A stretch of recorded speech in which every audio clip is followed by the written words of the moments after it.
Walang lusot sa batas ang dalawang street-level individual matapos silang maaresto sa ikinasang buy-bus operation ng mga otoridad sa Panabo City. Narito ang detalye ng report mula kay Patroluman Rina Rose Dasipulo.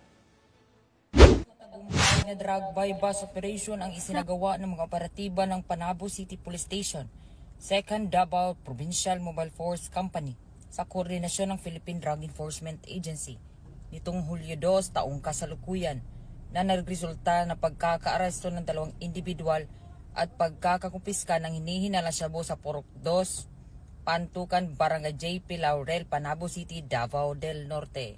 Kinilala ng mga otoridad ang mga sospek na si alias Peter, 25 anyos at alias Ronald, 40 anyos, na pawang mga residente ng Purok 11, Barangay San Vicente, Panabo City. Mula sa kanila nasamsam ang tinatayang 4.0736 gramo na hinihinalang shabu na may street value na humigit kumulang 27,700 pesos. Kaugnay nito ang inihahanda ng mga otoridad ang pagsasampa ng kasong paglabag sa Republic Act 9165 o Comprehensive Dangerous Drugs Act of 2002.